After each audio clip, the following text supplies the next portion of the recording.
Page 14, Roman holiday.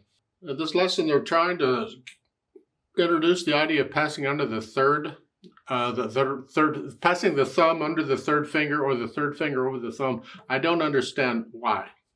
You're already doing scales. The C major scale, you're already doing that. And if you're doing the trills like I asked you to, you can do that easily.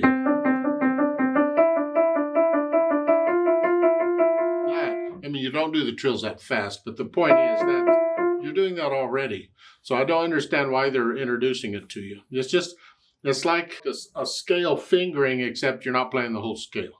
That's all. Same thing in the left hand. Do the scales and the trill exercises, and you'll cover all that. So let's look at the holiday and see what is going on. It's just a little over a page long. Treble bass clef, no sharps or flats in the key signature. We are in the key of C major. Do the C major scale. 4/4 time signature, one hand at a time. The right hand, we have a pickup beat coming in on beat 4. So it's 4 and 1. The cross under, cross under. So you went from here to here, and they want to use this fingering. I mean, I could have used a scale fingering for it.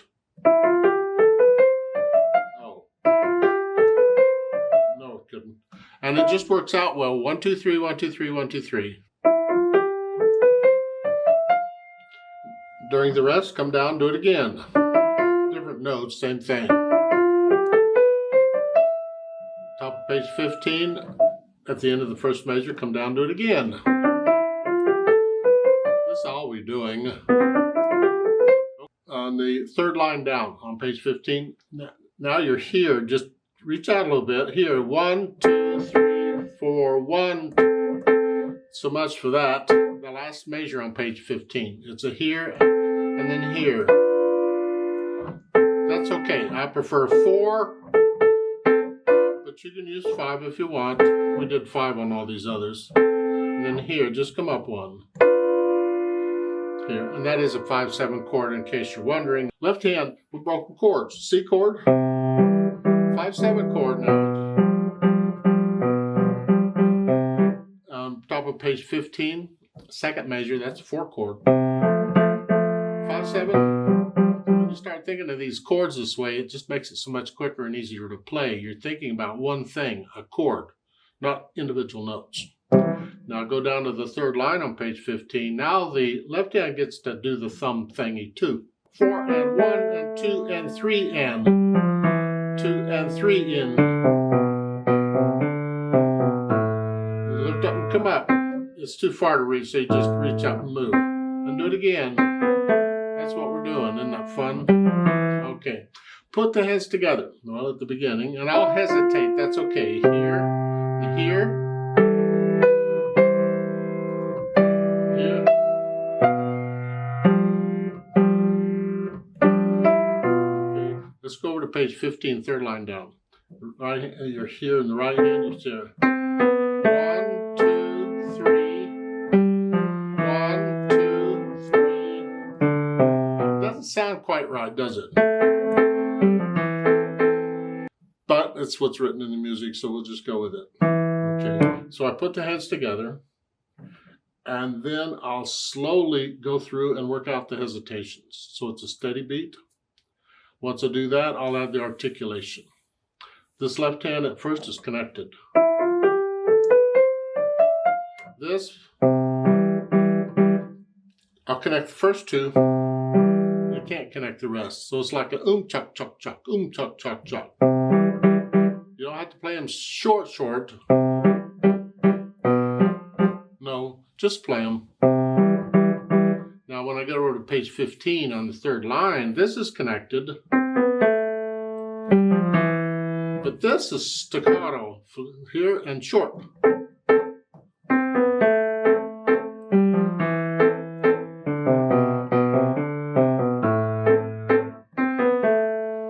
At the last measure on page 15, it's here, short, and then here, accent, play a little louder. Isn't that wonderful? It's like, ooh, what are we doing now? Ah, whatever. Then the dynamics. MF at the beginning is mezzo forte, sort of loud. Mezzo, sort of loud, medium loud. Right hand, that's the melody. These, soft in the background. I stay in that way until the third line on page 15. When you're loud, that's the melody. This in the background.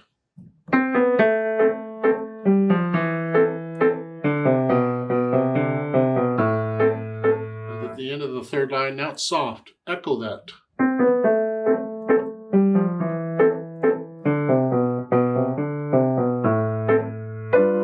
And the last note, you see the hairpin to get a little louder here, soft, very soft. Now this is going to come up to about as sort of loud as so, and this comes up a little bit. And that can be both hands. That last chord, there's no melody there. And then the speed. Sort of quick, moderately quick, moderately in the middle. I don't know, or quick in the middle.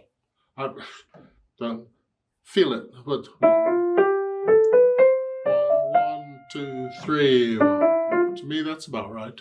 Now watch out, because you have the endings there on page 15 in the second line. So the repeat sign sends you back to the beginning to do all that again. And then you do the second time, you do the second ending and keep going. I know there's a thin and thick bar line with a fine, but you're not ready to end yet, because if you end there, you'll never play the last two lines.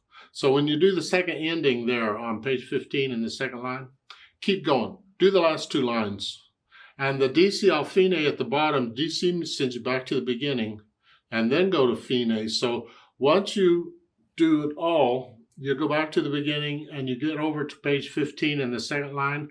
Skip the first ending, don't do it again. Skip over and do the second ending and finish. In other words, you don't need to repeat it on the DC. It's not necessary.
Remember the natural accents? 1, 2, 3, 4. 1,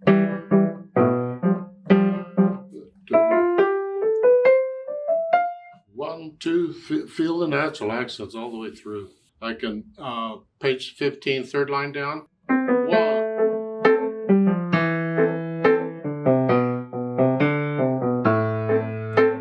1, 2. Feel the natural accents. Let's play this together very slowly and check the notes and the rhythms. I'm not going to do louds and softs, just the notes and the rhythms. The fermata at the end of page 15, I'm going to hold it 2 counts instead of 1, because I got to stay with the metronome. We'll do the DC and the repeats and the whole bit. So I'll give us 3 counts because we come in on beat 4. 1, ready, and go, and.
like an ending.